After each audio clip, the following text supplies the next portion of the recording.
Hi friends, welcome back to my channel. நான் உங்கள் சசி. இங்கே எல்லோரும் எப்படி இருக்கீங்க? சூப்பராக இருப்பீங்க அப்படின்னு நம்புகிறேன். இன்றைக்கி விளாக் பார்த்தீங்கன்னா ஒரு 11 மணிக்கு மேலே தான் ஸ்டார்ட் பண்ணேன். இது வந்து ஒரு சண்டே அன்னைக்கு எடுத்த விளாக் தான்.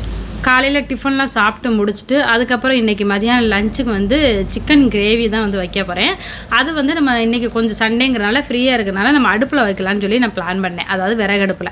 அடுப்பு இருக்குதுன்னு நினச்சிக்கிட்டே நான் அடுப்பில் வைக்க தோதில் வந்துட்டேன். அப்புறம் பார்த்தா அடுப்பை வந்து சுத்தமாக காணோம். நானும் தேடி பார்த்தேன். ஒரு பழைய இரும்பு அடுப்பு ஒன்று இருந்தது. அந்த அடுப்பை நானும் ரொம்ப நேரமாக தேடி பார்த்தேன். சரி காணோம் அப்படின்ட்டு நம்ம அந்த அடுப்பில் சமைக்கிற தோதில் வந்தாச்சு. சரின்ட்டு அதை சமைக்காமல் விடக்கூடாதுன்ட்டு இருக்கிற செங்கல் இருந்துச்சு. அதுக்கு அடியில் வந்து தரையில் கொஞ்சம் மண் போட்டு செங்கலை வந்து 3 பக்கம் வச்சுட்டு அப்படியே வந்து சமைக்க ஆரம்பிச்சிட்டேன். இன்றைக்கி கேஸ் வந்து டிமாண்டாக இருக்கிற இந்த மாதிரி சமயங்களில் ஒருவேளை நம்ம வீட்டில் இடம் இருக்குது அப்படின்னா தாராளமாக விறகடுப்பில் சமைக்கலாம். ஆனால் என்ன கொஞ்சம் நிழலில் இருந்து சமைச்சா கொஞ்சம் நல்லாயிருக்கும். அதுவும் இந்த சம்மரில் பார்த்தீங்கன்னா காலையில் ஒன்று சமைச்சிடணும், இல்லை நைட்டு சமைக்கிறதுக்கு கொஞ்சம் நல்லாயிருக்கும். இந்த மாதிரி 11 மணிக்கு வெயில் எல்லாம் சமைக்கும் போது ஏற்கனவே வெந்து ஊற்றிக்கிட்டு தான் இருக்குது. இந்த மாதிரி அடுப்பில் சமைக்கும் போது இன்னுமே வெந்து ஊற்றுற மாதிரி தான் இருந்தது. சரி கேஸை கொஞ்சம் மிச்சப்படுத்தலாம் அப்படின்னு சொல்லிட்டு தான் நான் இன்றைக்கி விறகடுப்பில் சமைக்கலாங்கிற பிளானில் வந்திருந்தேன். நான் ஏற்கனவே கேஸ் எப்படி மிச்சம் பண்ணலாம் அப்படிங்கிறத ஒரு விளாகாக போட்டிருந்தேன். அதோட லிங்க் வந்து உங்களுக்கு டிஸ்கிரிப்ஷனில் கொடுக்குறேன், செக் பண்ணி பாருங்கள். இந்த விறகடுப்பில் சமைக்கிறது ஃபஸ்ட்டு பற்ற வைக்கிறது மட்டும்தான் கஷ்டம். அதுக்கப்புறம் பிடிச்சிருச்சுன்னா அது பாட்டுக்கு எரிஞ்சிட்டே இருக்கும். ரொம்ப சிம்பிளாக வந்து ஒரு சிக்கன் கிரேவி அன்றைக்கி வந்து ரெடி பண்ணிட்டேன். அடுப்பும் பார்த்திங்கன்னா நல்லாவே எரிஞ்சிச்சு. எங்கள் வீட்டில் பார்த்திங்கன்னா தென்னை மட்டை, தென்னை ஓலை இதெல்லாம் கிடக்குமா, அதை வச்சு நான் வந்து விறகுக்கு யூஸ் பண்ணிக்கிறது. விறகடுப்பில் சமைக்கிறோம் அப்படின்னு முடிவு பண்ணிட்டோம் அப்படின்னா அதுக்கு என்னென்னலாம் தேவை அப்படிங்கிறத முதல்லையே ஒரு பிளேட்டில் எல்லாமே எடுத்து வச்சிடணும். இல்லைன்னா கிச்சனுக்கும் இதுக்கும் நம்ம 10 தடவை நடக்கிற மாதிரி இருக்கும். அதனால் தாளிக்கிறதுக்கு அப்புறம் மசாலா பொடிகள், அதுக்கப்புறம் தண்ணி, தீப்பெட்டி, இது மாதிரி எல்லாம், அதாவது சமையல் பண்ணுறதுக்கான எல்லா திங்ஸுமே எடுத்து பக்கத்தில் வச்சுக்கிட்டா தான் இது வந்து டக்குன்னு சமையல் பண்ண முடியும். நான் வந்து மசாலா இது எல்லாமே ஒரு பிளேட்டில் எடுத்து வச்சுட்டேன். இதை வந்து ரொம்ப சிம்பிளாக பட்டை சோம்பு போட்டு தாளித்து வெங்காயம் தக்காளியெல்லாம் வந்து வதக்கிட்டு இஞ்சி பூண்டு இடித்து போட்டிருக்கேன். அதுவும் அவரோட பச்சை வாசனை போனதுக்கப்புறம் கொஞ்சம் சோம்பு தூள், சீரகத்தூள், மிளகாய் தூள், தனியாத்தூள், அதுக்கப்புறம் கொஞ்சம் பெப்பர் தூள், இது எல்லாமே சேர்த்து நல்லா மிக்ஸ் பண்ணிவிட்டு சிக்கனையும் போட்டு நல்லா பரட்டி எடுத்துகிட்டு தண்ணி ஊற்றி கொஞ்சம் வேக வச்சிடணும் உப்பு போட்டு. நல்லா கொஞ்சம் சிக்கன் நல்லா வெந்ததுக்கப்புறம் நான் கொஞ்சம் தேங்காய் பேஸ்ட்டு அரைச்சி வச்சுருந்தேன். அதையும் இதில் ஊற்றிட்டு நல்லா சுருள நீங்கள் கிண்டுனீங்கன்னா சூப்பராக வந்து சிக்கன் கிரேவி வந்து ரெடி ஆயிரும். பார்த்தீங்கனாலே தெரியும். அடுப்பு ஃபுல்லாக எனக்கு விறகு ஃபுல்லாக எரிச்சு பிடிச்சிட்டு நல்லா சுருள வந்துருச்சு பாருங்கள். நான் எவ்வளோ தண்ணி ஊற்றிருந்தேன், எந்த அளவுக்கு வந்திருக்குன்னு பாருங்கள். கடைசியாக மல்லித்தலை தூவி கொஞ்சம் பெப்பர் தூவி இறக்கிட்டீங்கன்னா சூப்பரான சிக்கன் கிரேவி ரெடி. அதை சமைச்சதை கொண்டு வந்து அடுப்பு மேலே வச்சுட்டேன். ஏன்னா அடியில் வந்து கறி பிடிச்சிருக்கும் இல்லையா, அதனால் அப்படியே கீழே வைக்க முடியாது. அதனால சூப்பராக வந்து சிக்கனும் வெந்து வந்துடுது. டேஸ்ட்டுமே பார்த்தீங்கன்னா விறகடுப்பு அந்த மண் சட்டியில் சமைக்கும் போது அதுக்குன்னு ஒரு தனி டேஸ்ட்டு தான் வந்து இருக்குது.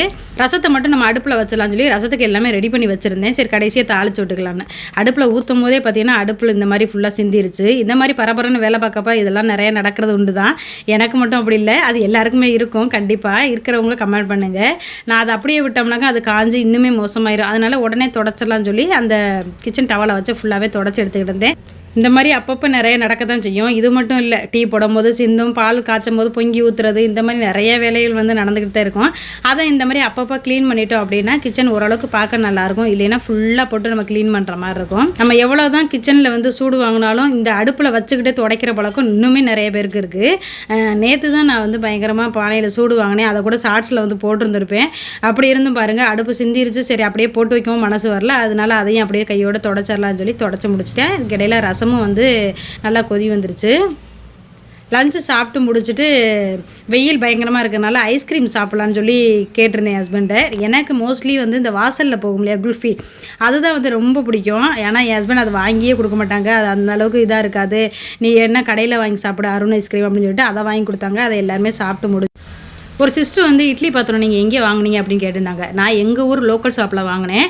நீங்கள் புதுக்கோட்டையில் இருக்கீங்க அப்படின்னா தெற்கு நாளில் A1 பிராய்லர் கடைக்கு ஆப்போசிட்டில் கவிதா பாத்திர கடைன்னு ஒன்று இருக்கும். அங்கே தான் நான் வந்து வாங்கியிருந்தேன். இது வந்து நான் பழசு போட்டதுக்கான ரேட்டு, அதுக்கப்புறம் இட்லி பாத்திரம் வாங்கினதுக்கான ரேட்டு எல்லாமே வந்து இதில் காமிச்சிருப்பேன். இது வந்து பார்த்தீங்கன்னா நான் பழசு போட்டிருந்தேன்னு சொல்லியிருந்தேன் இல்லையா, பித்தளையெல்லாம், அதோட ரேட்டு 2568 ரூபாய்க்கு பழசு வந்து போச்சு. நான் போட்டிருந்த பித்தளையவே 2 விதமாக பிரிச்சுருந்தாங்க. இந்த விளக்கு இதெல்லாம் பார்த்தீங்கன்னா ஒரு ரேட்டாகவும், பித்தளை பானை இருக்குல்ல பொங்கல் வைக்கக்கூடிய பானை அது வந்து ஒரு ரேட்டாகவும் எடுத்துக்கிட்டாங்க.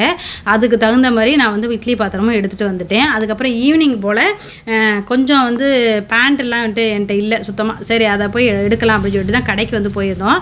அன்றைக்கி ஒரு நாள் வந்து ரிலையன்ஸ் வந்து போயிருந்தோம். அப்போ வந்து அங்கே பார்க்கலான்னு சொன்னால் அந்தளவுக்கு வந்து பேண்ட் கலெக்ஷன், அதனால் எப்போவும் எடுக்கிற கடைக்கு வந்துடலாம்னு சொல்லிட்டு அங்கே தான் வந்திருந்தோம். பாப்பாவுக்கும் கொஞ்சம் டாப்பு வந்து கேட்டிருந்தா, லாங் டாப்பாக டியூஷன் போட்டு போகிறதுக்காக. சரின்ட்டு வந்து அவள்கிட்ட இருக்கிறது ஃபுல்லாகவே டிஷர்ட்டு பேண்ட் இந்த மாதிரி தான் இருக்கும். சரி லாங் டாப் எடுக்கலாம்னு சொல்லி கடைக்கு தான் வந்திருந்தோம். இதில் வந்து ஒரு 4-5 டாப்புக்கிட்ட எடுத்திருந்தேன். நான் வந்து நிறைய வந்து பெரும்பாலும் எடுக்க மாட்டேன். கொஞ்சம் ரேட்டு கம்மியாக 300-400 அந்த ரேஞ்சில் இருக்கிற மாதிரி தான் எடுப்பேன். நான் வந்து எடுத்துகிட்டு வீட்டுக்கு வந்துட்டேன். நான் எடுத்துருக்க டாப்போட ரேட்டு எல்லாத்தையுமே இது வந்து ஃபஸ்ட்டு டாப்பு. இதோட ப்ரைஸ் பார்த்திங்கன்னா 300 ரூபா. இது மட்டும்தான் 300 ரூபா, மற்றதெல்லாம் 400 ரூபா. ஒரு 4 டாப்புக்கிட்ட எடுத்திருந்தேன். 4 இல்லை ஒரு 5-6 டாப்புக்கிட்ட எடுத்திருந்தேன். அதில் 4 டாப்பு வந்து பாப்பாவுக்கும், 2 டாப்பு வந்து எனக்கும் எடுத்திருந்தேன். ஏன்னா போனதோடு எடுத்துடலாம், ரேட்டு கொஞ்சம் கம்மியாக இருக்குங்கிறக்கா. நான் மெயினாக போனதே பேண்ட். எவ்வளோ தான் டாப்பு எடுத்து கொடுத்தாலும் பாப்பாவுக்கு நான் எடுக்கிற டாப்பை தான் வந்து ரொம்ப பிடிக்குதுன்னு சொல்லுவாள். அதனால் இந்த தடவையும் பார்த்தீங்கன்னா நான் மொத்தமாக கொண்டு வந்து அவட்ட கொடுத்துட்டேன். உனக்கு எது வேணுமோ எடுத்துக்கிட்டு அவள் எடுத்தது போக மீதி 2 நான் எடுத்துக்கிட்டேன். அப்படியுமே இதை போட்டுட்டு என்கிட்ட கொடுத்துருங்க அப்படின்னு வந்து சொல்லியிருந்தா. ரொம்ப நாள் அந்த ஒயிட் டாப் எடுக்கணும்னு சரி இந்த எலெக்ஷனும் வருது அதுக்கு போட்டு போகலாம் அப்படின்னு சொல்லிட்டு இந்த ஒயிட் டாப் வந்து எடுத்திருந்தேன். இதோட ப்ரைஸ் மட்டும் 800 ரூபா. இதில் கொஞ்சம் எம்ப்ராய்டரி இருக்கிறனால அது மட்டும் 800 ரூபா. 3 பேண்ட் வந்து பலாசா பேண்ட் எடுத்திருந்தேன். அதுதான் கொஞ்சம் போடுறதுக்கு இந்த சம்மரில் கொஞ்சம் ஃப்ரீயாக இருக்கிற மாதிரி இருக்குது. அதனால தான் அதை எடுத்திருந்தேன். ப்ரௌன் கலரு, அதுக்கப்புறம் பிளாக்கு, ப்ளூ அந்த மாதிரி 3 கலருமே எடுத்திருந்தேன். எதுக்கு வேணாலும் போட்டுக்கலாம் அப்படிங்கிறதுனால. சாண்டல் கலர் பேண்ட் ஆல்ரெடி நான் வச்சுருக்கேன். ஒயிட் கலர் பேண்ட்டும் இருக்குது. அதனால் அந்த பேண்ட். எலெக்ஷனுக்காகலாம் ட்ரெஸ் எடுப்பீங்களா அப்படின்னு கேட்டால் கண்டிப்பாக கிடையாது. இந்த தடவை எதர்ச்சியாக நாங்கள் வந்து எங்களுக்கு தேவைன்னு எடுக்க போயிருந்தோம். அப்போ வந்து சேர்த்து இந்த ஒயிட்டும் வந்து ரொம்ப நாள் ஆசைப்பட்டதுனால அதையும் எடுத்துடலாம் அப்படின்னு சொல்லிட்டு எடுத்திருந்தேன். இது வந்து நெக்ஸ்ட் டே அந்த எடுத்துகிட்டு வந்த டாப்பெல்லாம் வந்து பிடிக்கலான்னு சொல்லிட்டு, ஏன்னா எல்லாமே கொஞ்சம் பெருசு தான். ஏன்னா எங்களுக்கு பிடிச்ச மாதிரி அதில் வந்து ரேட்டு கம்மியாக இந்த மாதிரி தான் இருந்தது. சரி எடுத்துகிட்டு கொஞ்சம் ஆல்ட்ரு பண்ணிக்கலாம் அப்படின்னு சொல்லிட்டு தான் நான் எடுத்துகிட்டு வந்திருந்தேன். பாப்பாவுக்கும் சரி எனக்கும் சரி 2 பேருக்கும் ஒரே சைஸுங்கிறதுனால எனக்கு எடுக்கிறது அவள் போட்டு அவளுக்கு எடுக்கிறது, ஆனால் நான் போட மாட்டேன் எப்போவுமே.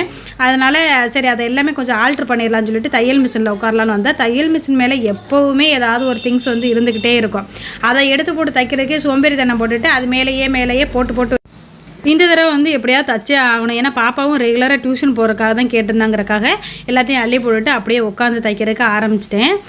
இப்போல்லாம் கொஞ்சம் வயசாயிருச்சுங்கிறது நல்லாவே தெரியுது. என்ன ரீசன் அப்படின்னு பார்த்தீங்கன்னா, இந்த தையல் மிஷினில் உள்ள ஊசியில் நூல் கோர்க்கறது பெரிய பாடாக. அதுக்காகவே ஆன்லைனில் ஆர்டர் பண்ணி இந்த லைட்டு வந்து வாங்கியிருந்தேன். இதோட ப்ராடக்ட் வந்து டேக் பண்ணுறேன், வேணா செக் பண்ணி வாங்கிக்கோங்க. நம்மளே என்னைக்காவது உட்காந்து தைக்கலான்னு வந்து அன்னைக்குன்னு பார்த்தா ஊசி உடையும், இல்லைன்னா மிஷின் ஒழுங்காக தைக்காது, இந்த மாதிரி ப்ராப்ளம்லாம் அடிக்கடி வரும்.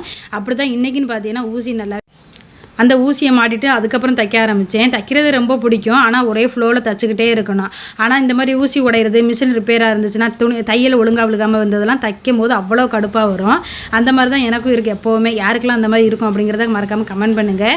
மிஷினை வந்து பொறுத்த வரைக்கும் அடிக்கடி யூஸ் பண்ணிக்கிட்டே இருந்தால் தான் அது நல்லா தைக்கும். மிஷின் மட்டும் கிடையாது, எந்த ஒரு பொருளாக இருந்தாலும் அடிக்கடி தைச்சிக்கிட்டே இருந்தால் மட்டும்தான் அது வந்து நல்லாவே தைக்கும். எப்படியோ ஒரு வழியாக எல்லாத்தையும் தைச்சி முடிச்சிட்டேன். இது வந்து எலெக்ஷன் அன்னைக்கு எடுத்த விளாக் தான். எலெக்ஷன் அன்னைக்கு பார்த்தீங்கன்னா காலையில் வெள்ளனமே போய் ஓட்டு போட்டு வந்துடலாம், வெயிலுக்கு முன்னாடி கூட்டமும் இருக்காது அப்படிங்கிறக்காக ஒரு 6:45 எழுந்திரிச்சு ஃப்ரெஷ்அப் ஆகிட்டு அப்படியே வந்து ஓட்டு போட வந்து நான் எடுத்திருந்த டாப்பில் ஒன்று தான் இன்றைக்கி வந்து போட்டிருக்கேன். சரி எலெக்ஷனுக்காக வந்து போட்டுக்கலாம் அப்படின்னு சொல்லிட்டு அதை போட்டுட்டு தான் ஓட்டு வந்து எனக்கு மேரேஜ் ஆனதுக்கப்புறம் தான் ஓட்டர் ஐடி எல்லாமே வந்து வாங்க ஆரம்பித்தோம். அதுக்கப்புறம் தான் இங்கே வந்து தான் எல்லாமே ஓட்டுலாம் போட ஆரம்பித்தேன். என் பையனுக்கு இதுதான் முதல் ஓட்டு. அவனும் போய் போட்டு வந்துட்டான். போயிட்டு வந்துட்டு தான் கஞ்சியே குடிக்க ஆரம்பிச்சேன்.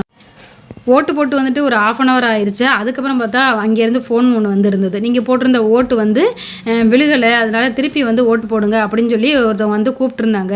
இந்த மாதிரிலாம் கூட நடக்குமா அப்படிங்கிறது எனக்கு தெரியல. ஏன்னா ஓட்டு போடும்போது பார்த்தீங்கன்னா பட்டனை ப்ரெஸ் பண்ணும்போது அந்த சவுண்டும் கேட்டுச்சு. அந்த இதில் வந்து நம்ம என்ன ஓட்டு போடுறோமோ அந்த சின்னமும் வந்து ஸ்க்ரீனில் தெரியும்னு சொன்னாங்க. அதுவுமே தெரிஞ்சிச்சு. எல்லாம் போட்டு முடிச்சு ஓகே நீங்கள் போகலான்னு சொன்னதுக்கப்புறம் தான் நாங்கள் வீட்டுக்கு வந்தோம். ஆனால் திடீர்னு ஒரு 1/2 hour கழிச்சு நீங்கள் போட்ட ஓட்டு மிஷின் ரிப்பேர்னால வந்து விழுகலை, அதனால் திருப்பி வந்து ஓட்டு போடுங்க அப்படின்னு வந்து இது என்னடா நமக்கு வந்து சோதனை அப்படின்னு சொல்லிட்டு அங்கே போய் பார்த்தா பயங்கர கூட்டம் நிற்குது. சரி ஏற்கனவே போட்டோங்கிறதுனால திருப்பி வந்து எங்களுக்கு ஈஸியாக உள்ளே விட்டுட்டாங்க. அதுக்கப்புறம் திருப்பி போய் ஓட்டு போட்டு வந்தோம். இது மாதிரி இது வரைக்கும் எனக்கு நடந்ததே கிடையாது. இதுதான் ஃபர்ஸ்ட் டைம். இந்த மாதிரி ஓட்டு போடும் போது உங்கள் யாருக்காவது நடந்துருந்துச்சு அப்படின்னா மறக்காமல் போட்டு முடிச்சுட்டு ஒரு கிரகப்பிரவேசம் உண்டு. அதுக்கு நானே ஹஸ்பண்ட் வந்து போயிட்டோம். வீட்டில் டிஃபன் வந்து பண்ணி வச்சுட்டு தான் போனேன், பசங்க சாப்பிடட்டும் அப்படின்ட்டு. நாங்களும் போய் அங்கே டிஃபன் சாப்பிட்டுட்டு அதுக்கப்புறம் வீட்டுக்கு வந்தாச்சு. பாப்பாவோட ஃப்ரெண்ட்ஸ் இன்றைக்கி வீட்டுக்கு வரதா சொல்லியிருந்தாங்க. அவங்களுக்காக இன்றைக்கி வந்து தேங்காய் பால் சாதமும் சிக்கன் கிரேவியும் வைக்கலாம்னு சொல்லி அதுதான் வந்து ரெடி பண்ணிக்கிட்டு இருந்தேன். இடையில அப்படியே தர்பூசணி பழம் வந்து இருந்தது. சரி அதையும் ஜூஸ் போட்டு பசங்களுக்கு கொடுத்துடலாம் அப்படின்னு சொல்லிட்டு எல்லாருக்கும் ஜூஸ் போட்டு கொடுத்துட்டு இங்கே வந்து தேங்காய் பால் சாதமும் ஆல்மோஸ்ட் ரெடி பண்ணிவிட்டு அப்படியே ஹாட் பாக்ஸில் வந்து மாற்றி வச்சுட்டேன், கொஞ்சம் சூடாக இருக்கும் அப்படிங்கிறதுனால.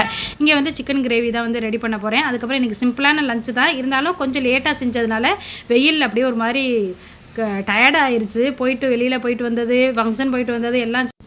அதுவும் 11 மணி 11:30 மணிக்கு கிச்சனில் நின்று சமைக்கிறதுங்கிறது ரொம்ப கஷ்டமாக இருந்தது. ஆக்சுவலாக இன்றைக்கி விறகடுப்பில் செய்யலாம் தான் பிளான் பண்ணியிருந்தேன்.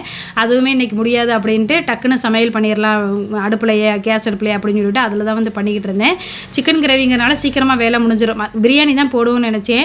பாப்பா தான் வந்து சொல்லியிருந்தா தேங்காய் பால் சாதம் வைங்க அப்படின்னு சொல்லிட்டு, அதனால தான் தேங்காய் பால் சாதம் வந்து வச்சுட்டேன். ஏன்னா பெரும்பாலும் ஸ்கூலில் வந்து நான் கொடுத்து விட்ற லஞ்சு வந்து பசங்க விரும்பி சாப்பிடுவாங்கன்னு வந்து பாப்பா வந்து சொல்லியிருக்கா.